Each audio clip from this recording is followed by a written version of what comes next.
Alô você, tudo bem? Deus continue operando maravilhas na vida de vocês aí também. Hoje quero trazer uma mensagem falando sobre a família de Noemi. A família de Noemi traz muitas lições para as nossas vidas. A vida aqui na terra é transitória, então nós vamos ver que tudo na nossa vida é passageiro, tanto as coisas boas como as coisas ruins que acontecem, tudo passa. E aqui tem um exemplo, né?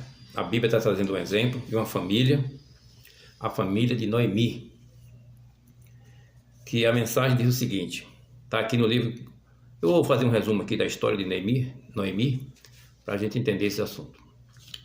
Eterno Deus, eterno Pai, pelo poder do Espírito Santo, abençoe essa leitura e essa lição, né, que está aqui na Bíblia, que é para trazer lições para nossas vidas. Essa história não é à toa que está aqui.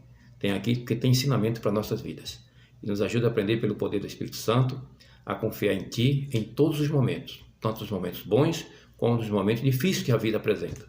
Mas o Senhor está presente em ambos os momentos, em ambas situações, o Senhor está presente. Porque o Senhor é um Pai de amor que cuida de todos nós.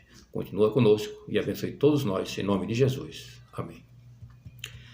Aqui no livro de Ruth, capítulo 1, diz o seguinte: no tempo em que Israel era governado por juízes, houve uma grande fome naquele país.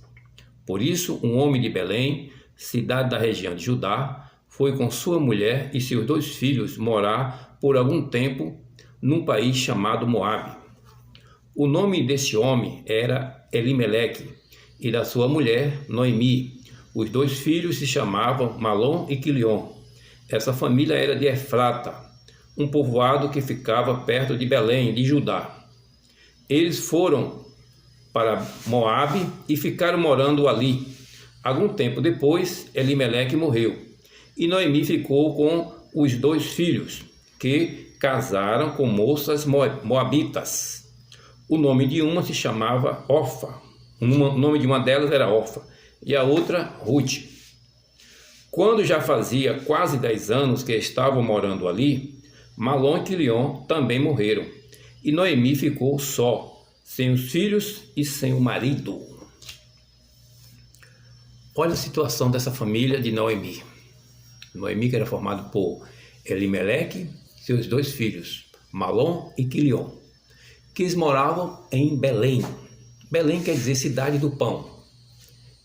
Que ironia, cidade do pão, faltou o pão. Houve uma grande fome nesse país, em Belém, a economia quebrou. Há mudanças que acontecem, né? As mudanças que vêm nas nossas vidas. Às vezes nós estamos numa região que está tudo bem, daqui a pouco acontece uma explosão, um problema na economia, afeta as famílias. Isso é o cotidiano hoje, né? No mundo afora, os países não estão bem nas economias. Isso acontece, as pessoas se mudam de um lugar para outro, procurar melhoras de vidas. Foi assim que estava acontecendo com a família de Noemi. Ela saiu, foi para Moabe.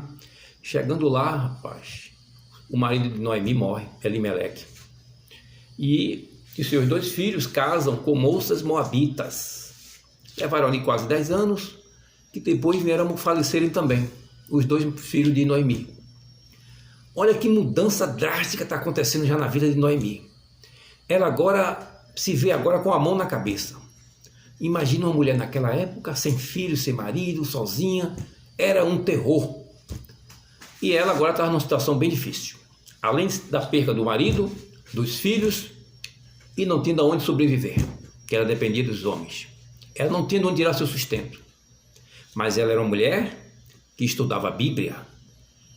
E ela se lembrou, lá de Belém, tinha uma lei, está no livro de Levítico, capítulo 23, verso 22, que essa lei os fazendeiros respeitavam, que era deixar cair os frutos na beira do caminho para as pessoas necessitadas e para os estrangeiros que ali moravam, passavam por ali. Então ela se lembrou dessa lei, que está no livro de Levíticos, capítulo 23, verso 22. Assim ela resolveu voltar para Belém. Aí no meio do caminho ela conversou com as 2 noras, pedindo para que elas voltassem para suas famílias, que ela já estava velha, que ela não tinha pretensão de casar mais, E mesmo que viesse casar, elas iam esperar o menino que nascer até chegar ao ponto de casar com elas? Claro que não. Aí elas choraram muito, dizendo que queria continuar com ela, tal, aquela coisa. E Noemi começou explicando que não tinha mais condições, ela já está naquela idade e tal.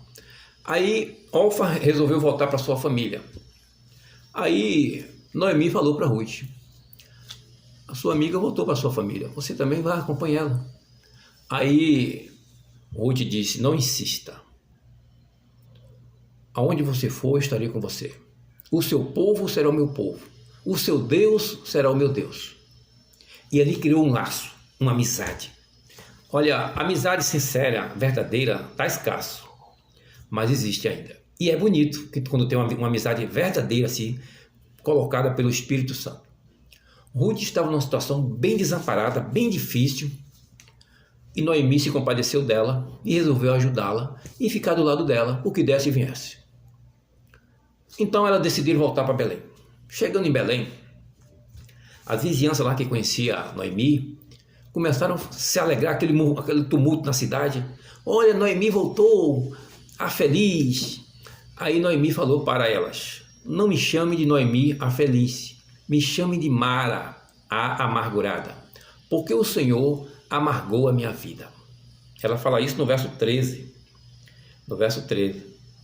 O Senhor está contra mim, e isso me deixa muito triste. Há pessoas que, quando têm as suas reações de percas, quando sofrem algumas percas na vida, algumas mudanças que acontecem, tudo aqui é passageiro. Às vezes temos reações que mudam completamente o nosso pensamento, nós ficamos irados. No caso dela aqui, ela começou a ficar chateada, achando que Deus estava contra ela. Já no caso de Jó, quando Jó sofreu as suas percas, Jó disse: Deus me deu, Deus tomou, louvado seja o nome do Senhor. Está em Jó 1, verso 21. Então veja que Jó teve uma reação: se conter. Deus me deu, Deus tomou, louvado seja o nome do Senhor. Mas tem pessoas que não têm assim essa mesma reação. Varia de cada pessoa. Depende do entrosamento que a pessoa tem com a Bíblia, né, e com Deus, o relacionamento com Deus. Quando você tem um relacionamento com Deus bem apurado, quando acontece uma coisa desagradável, aí você pensa: poxa, o que é que está por trás disso aí? Por que aconteceu isso? Por que ele levou a essa situação? Vamos fazer reflexão, vamos meditar, o que é que está por trás de tudo isso, vamos avaliar onde foi que eu errei também, onde foi que eu dei um passo que aconteceu isso, por que aconteceu isso. Existem várias coisas.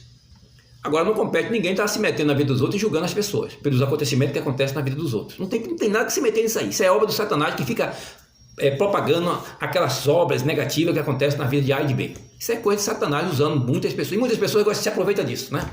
Gostam de se aproveitar da desgraça dos outros. Para estar comentando, para estar falando. O mundo está cheio disso. Então, o Jó teve uma reação diferente, Ruth já teve outra. O que eu quero dizer? O Salmo 23 fala de dois caminhos: pastos verdejantes e vale da sombra da morte. Ou seja, dois caminhos distintos, guiados pelo mesmo Deus. Há momentos que nós vamos estar bem, pastos verdejantes, e há momentos que vamos enfrentar vale da sombra da morte, provações, dificuldades, muitas dificuldades. Assim como o ano também apresenta 4 estações: outono, primavera, verão e inverno. Então, durante o ano acontecem algumas variações de mudanças no tempo. Então, durante a nossa vida aqui na Terra, também acontecem algumas variações de dificuldade, de mudanças positivas ou negativas. Mas a nossa reação deve estar intacta com Deus, permanecer firme com Deus. Então, foi assim que a Bíblia vem mostrando essas reações da natureza humana para nós. E Noemi, voltando para a cidade, ela chegando lá no ambiente, Ruth falou para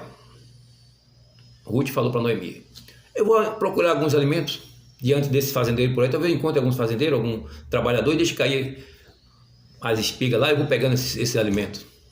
Aí Noemi: tudo bem, vá. Tinha essa lei lá, né? A lei em Levítico, né? 23, verso 22, e ela saiu procurando alimentos. Veja que situação. Não tinha nem o que comer. Saía procurando alimento pelas fazendas ali, que caía pelo chão, aquela que estava pelo chão. Aí ela viu um trabalhador, ela seguiu esse trabalhador e foi apanhando aquelas espigas, aqueles alimentos. Esse trabalhador entrou na fazenda lá de Boaz, ela também entrou e ficou ali catando aqueles alimentos e tal. Aí quando chegou por volta de meio-dia, ela estava descansando. Aí chegou, Boaz veio de Belém. Aí ele pergunta para o chefe dos trabalhadores: quem é aquela moça que está ali? Aí o chefe respondeu: é Ruth, que veio com Noemi de Moabe. Aí ele ficou sabendo da fama de Ruth, que deixou seu povo, se aliou a Noemi, se compadeceu de Noemi, procurou ajudar Noemi. Noemi estava desamparada sozinha, ela virou um ombro amigo e começou ali a compadecer da dificuldade que Noemi estava passando. Tá vendo? Isso aí é se compadecer do sofrimento dos outros. Não é zombar, não é criticar, não é julgar. Como tá difícil essas amizades, viu? Encontrar uma amizade assim. Você está num momento difícil, encontrar pessoas para te dar uma mão, dar um apoio, dar uma palavra, se dar uma moral. Você vai vencer, você vai passar por isso, mas você vai vencer. Deus é contigo. Isso acontece. Não, só conhece pedrada. Tá difícil encontrar Ruth, rapaz. Pessoas como Ruth. Aí Ruth não, se compadeceu de Noemi, estava ali dando força a Noemi. E Boaz soube tudo isso, toda essa bondade que Ruth apresentou ali. Aí Boaz também falou para ela: olha, pode vir, fica aqui com meus trabalhadores, trabalha com minhas empregadas aqui, pode ficar à vontade, pode beber água aqui à vontade. Aí na hora do almoço, Boaz chamou ela, deu aquele alimento para ela se fartou de alimento, ficou farta. Aí quando chegou a hora de voltar ao trabalho, ela foi e Boaz deu ordem aos trabalhadores para não mexerem com ela e deixasse até algumas espigas caíssem para ela ir apanhando e não aborrecesse ela, não incomodasse ela em nada. Deixou ela à vontade, ela ficou super feliz. Aí ela começou a perguntar para Boaz: por que você está sendo tão bom comigo? Por que você está sendo assim tão bom comigo? E Boaz falou que ele ficou sabendo da sua fama, que toda a cidade sabe da sua fama, uma pessoa íntegra, direita, honesta, todo mundo gosta de você, e você está passando por uma situação dessa, estamos aqui para te ajudar. Outro personagem maravilhoso, Boaz, um homem rico, próspero, maravilhoso, mas temente a Deus, honesto, que andava na integridade. Que coisa linda, olha o que Deus colocou no caminho dela, só gente boa. Aí ela volta para casa, e antes dela voltar para casa, ela questionou isso a Boaz, por que ele estava sendo tão bom com ela? Sabe o que significa isso, irmão? A lei que está escrito lá no livro de Gálatas 6, verso 7. Tudo que o homem plantar, ele vai colher. Ruth, lá no início, plantou bondade com Noemi. No seu momento de maior dificuldades, ela estava colhendo bondade de Boaz. Mas quem é que está por trás de tudo isso? Deuteronômio, capítulo 31, verso 8, diz que Deus vai adiante. Nós nunca estamos sozinhos. E quanto mais nós procuramos ser honestos, verdadeiros, principalmente praticar a palavra de Deus, ser verdadeiro na palavra de Deus, ser honesto com a palavra de Deus, respeitar a palavra de Deus, respeitar Jesus, os seus ensinamentos, botar em prática a sua lei, os seus ensinamentos, correto como a Bíblia ensina. E nos trato com as pessoas, isso os olhos de Deus estão vendo. Então, no momento de dificuldade, aquilo que você planta, mesmo no momento difícil, devemos ser honestos, ser verdadeiros, ser íntegros. Mesmo que nós venhamos tomar um tropeção, digamos que eu cometi uma falha, vai lá e confessa, não está nada perdido, nós temos um advogado para estar do nosso lado. Isso é integridade. Nós somos propensos a cometer uma falha também, nós somos pecadores, a nossa natureza é um bicho-papão. Mas não quer dizer que está tudo perdido. Então vamos julgar essa pessoa, condenar, botar para fora, não tem, esse caso aí está perdido. Né? Como o pastor reuniu aqui a comissão de nomeação em pleno sábado, dizendo que eu enganei os pastores e os anciãos. E me julgaram e me botaram para fora. Isso é digno de um pastor fazer isso na frente da igreja, no sábado, me excluindo dessa maneira? Aconteceu isso comigo. Isso é digno de uma pessoa íntegra? De estar ocupando lugar de honra? Brincadeira o negócio. Quantos Boaz a gente precisa ter Boaz, viu? Tá difícil encontrar Boaz. Boaz, Ruth, tá difícil. Aconteceu essas coisas. Então, Ruth estava colhendo o que ela plantou lá no início. Mesmo naquelas dificuldades, ela foi bondosa com Noemi, procurou ajudar, se compadeceu, uma amizade linda, bonita. Agora ela está sendo protegida por Deus. Deus enviou Boaz para cuidar delas. Aí ela chega em casa e ela começa a contar agora para Noemi. E Noemi pergunta, me diga o que foi que aconteceu, quem foi esse homem que lhe ajudou, tal, que Deus abençoe esse homem, tal. Aí Ruth contou que foi Boaz, entrou na fazenda de Boaz e Boaz protegeu ela, disse que ela não fosse para outra fazenda, que ficasse naquela fazenda ali dele mesmo. Aí Ruth disse, rapaz, Noemi falou, Boaz é um parente nosso. Então, que Deus abençoe Boaz. E assim, Noemi falou, criou um plano, porque sabia que Boaz era um parente próximo. E lá naquela época, quando uma família dessa, o marido morria, a família mais próxima, o parente mais próximo, assumia a esposa do falecido. E Boaz era um dos mais próximos.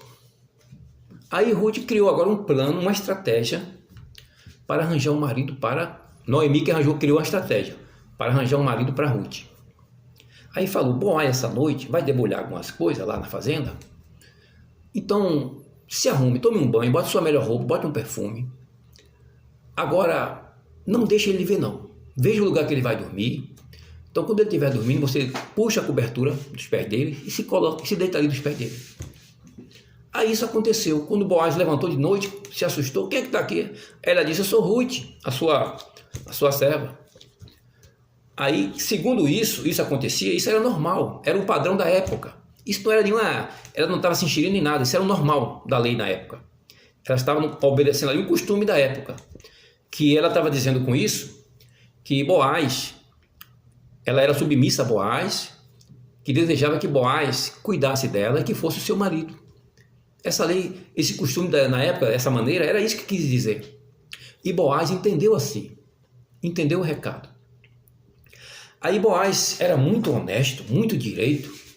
Aí ele disse, bom, tem um parente mais próximo a você do que eu. Então eu vou botar isso a limpo. Eu vou conversar com ele. Se ele aceitar, tudo bem. Se ele não aceitar, eu assumo essa responsabilidade. Mas que coisa linda, né, rapaz? Um homem honesto, direito, não quis tirar vantagem.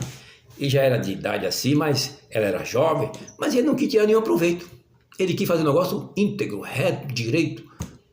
Aí ele foi falar com esse parente mais próximo. Mas só que antes de chegar nesse parente mais próximo, ele foi resolver essa situação. Aí Ruth volta para casa e conta a Noemi o que aconteceu nessa estratégia. Que Boaz foi para resolver essa situação com esse parente mais próximo, porque ele queria deixar o prato limpo, tudo direitinho. Aí Noemi falou o seguinte, no verso de Ruth 3, verso 18, deixa eu ver aqui. Foi, Noemi, Ruth, capítulo 3, verso 18. Então Noemi disse, agora minha filha, tenha paciência e espere, para que o que vai acontecer, pois Boaz não vai descansar enquanto não resolver esse assunto ainda hoje. Mas o que me chama a atenção aqui no livro de Ruth, capítulo 3, verso 18, é aqui, ó. Agora, minha filha, tenha paciência e espere. Ter paciência e esperar é uma coisa que a natureza humana não suporta e não gosta. E principalmente quando se leva muitos anos de espera. Seja lá o que for. Esperar é uma coisa que a nossa natureza não gosta. E agimos muitas vezes por impulso e quebramos a cara. Mas tem uma palavra no livro de Salmos 147, verso 10 e 11, que a palavra de Deus diz que Deus se agrada do que espera nele, daquele que espera nele. Deus se agrada dessas pessoas. E também no livro de Isaías 60, verso 22, a palavra está dizendo que Deus age no tempo dele, na plenitude do tempo.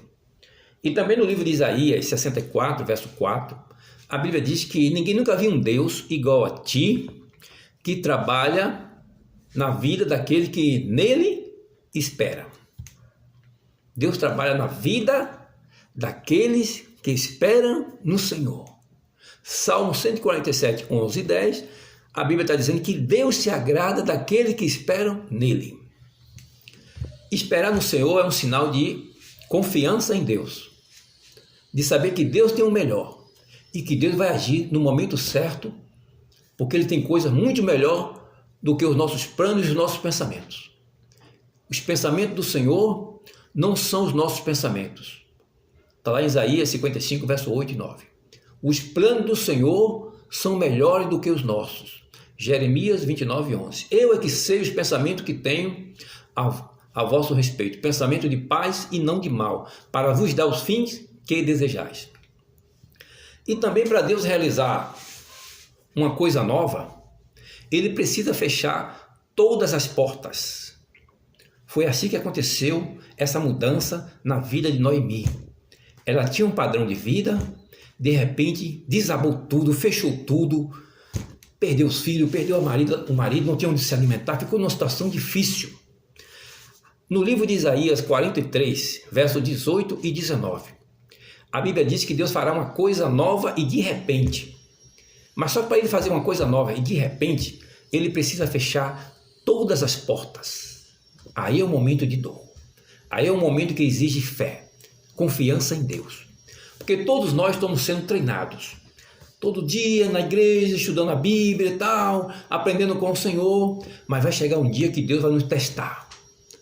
Vai pôr à prova aquilo que você aprendeu, que você conhece, se realmente está praticando. Aí vem o dia da prova. Deus permite fechar tudo. Aí é a hora que o inimigo se levanta, fazendo suas acusações. É isso, é por causa disso, é por causa daquilo. E N coisas fica apontando. Aí o diabo usando os vasos deles. Que ninguém tem nada que está se metendo na vida dos outros. Se a pessoa está bem ou está mal. Ninguém tem nada que se meter na vida dos outros. Mas o pessoal já gosta de se meter na vida dos outros. Então Ruth estava passando por uma situação difícil. Mas Isaías 43, versos 18 e 19, está dizendo que antes de Deus fazer uma coisa nova, Ele precisa fechar todas as portas. Porque Ele vai fazer uma coisa nova. Aquele plano inicial não deu certo, Ele vai criar um outro plano muito melhor, muito amplo e bem abençoado para aquela pessoa que espera no Senhor. Que coisa linda essa história de Ruth traz para nós. Aí chegou o momento que Boaz foi se encontrar com essa pessoa, chamou ele, aí ele mandou sentar aqui, chamou mais 10 pessoas importantes da cidade, é assim que ele resolvia a situação, né? O fórum era dessa maneira. Aí ele falou para esse rapaz que o marido de Ruth, de Noemi, faleceu, né? E que ela estava vendendo suas terras, as terras de Malom, Quilion e de Elimeleque. E se ele quisesse comprar, que era o parente mais próximo, deveria comprar. Se ele não quisesse comprar, que Boaz compraria. Aí o rapaz disse, eu compro tudo isso aí, tudo bem. Só que Boaz falou, se você comprar as terras de Noemi, você vai ter que assumir Ruth. Aí ele fez, não, aí vai me comprometer, vai ficar difícil, ficar ruim para mim. A minha herança não vai ficar legal. Então eu vou deixar isso para você. Compre e assuma Ruth. Exatamente. Quem estava por trás de tudo isso aí, desse plano todo, era Deus. E a pessoa certa que tinha que comprar era realmente Boaz.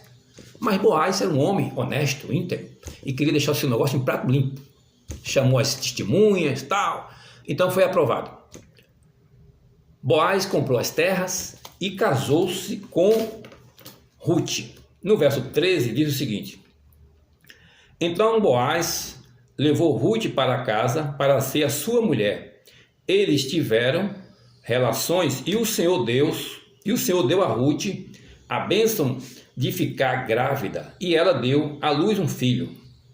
E no verso 17 fala o seguinte: ao vê-lo as mulheres da vizinhança diziam: nasceu um filho para Noemi.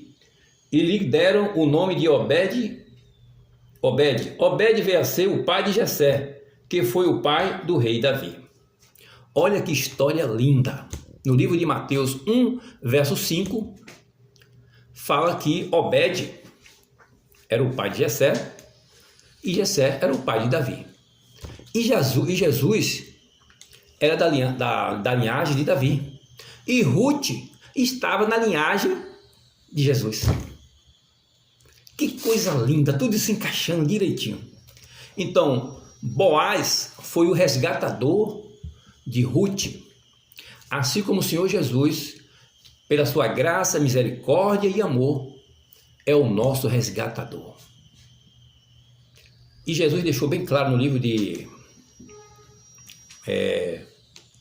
Marcos, no livro de Marcos 10, se eu não estou enganado, é isso, Marcos 10, verso 29 e 30.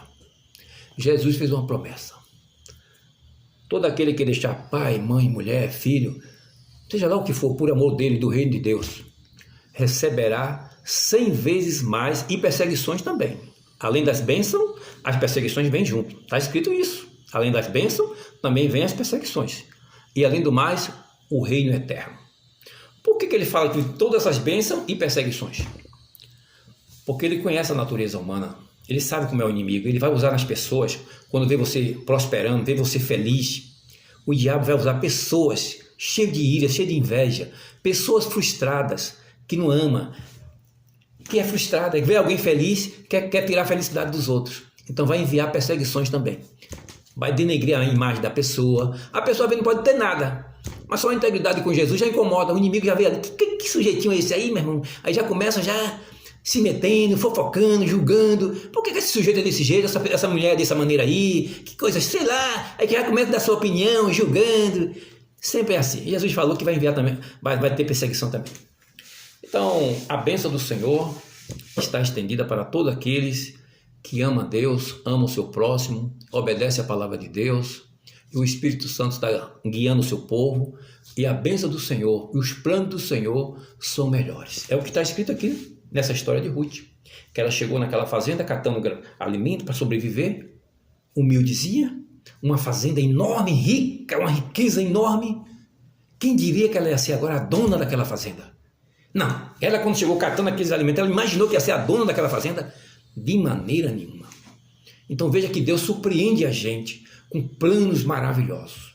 E Ruth casou com Boaz e passou a ser a dona daquelas fazendas, daquelas riquezas. Noemi, que era desprezada, agora tem um neto, que naquela época era uma honra. Naquela época não, todos os momentos filho é bênção. E neto também é muita bênção dobrada. Para quem é avô sabe disso. Então Deus honra todos aqueles que amam a Deus, amam a sua palavra, amam a integridade, amam andar no caminho reto. Que Deus abençoe cada um de nós. Que o Espírito Santo continue abençoando nós. E que nós tomamos decisões de ser honestos, de ser verdadeiros, assim como Ruth, como Boaz, como Jó e muitos outros que tiveram lutas, tiveram suas perdas, mas decidiram ser honestos com a palavra de Deus, com uns com os outros, com os seus tratos, e procurou se aperfeiçoar na palavra de Deus. Porque os sofrimentos nos aperfeiçoam mais em Cristo. Os sofrimentos têm uma bênção. O sofrimento não é só maldição. Não é? A gente pode até olhar, que coisa ruim, mas traz uma transformação de caráter extraordinário. O sofrimento nos purifica, nos transforma. E depois de toda essa obediência a Jesus, Deus tem muitas bênçãos para dar àqueles que estão preparados para receber as bênçãos do Senhor. Que Deus continue preparando a mim e a você para estar sempre fazendo aquilo que agrada a Deus e sendo abençoado pela autoridade do céu. Que devemos honrar a autoridade do céu, que é o nosso Deus, que é o Espírito Santo, e a sua palavra, que é um ensinamento profundo, que é a sua carta de amor para nós. Que Deus continue operando maravilhas em todos nós. Esse é o meu desejo, é a minha oração em nome de Jesus. Oremos ao Senhor. Grande Deus, grande Pai, exaltado e glorificado seja o teu nome. Muito obrigado por essa história tão maravilhosa, da história de Noemi, com Ruth, com Boaz, que trouxe histórias maravilhosas, de pobreza, de dificuldade, de amizade sincera, de honestidade, se compadeceu na dor do irmão, ajudou uns, ajudou o outro, e o Senhor tinha um plano por trás de tudo isso. Essa mudança que acontece nas nossas vidas aqui na Terra, nossa vida aqui é transitória, há momentos que nós vamos passar momentos bons, há momentos que vamos enfrentar dificuldades, mas no final o Senhor tem um plano maravilhoso para todos nós, que o Senhor está cuidando de nós, que os nossos planos às vezes falham, mas o seu plano não falha, o seu plano é sempre melhor para nós, o Senhor tem sempre um plano superior ao nosso, e devemos confiar e esperar no Senhor, e que seja feita a tua vontade. Muito obrigado, permanece com todos nós, em nome de Jesus. Amém.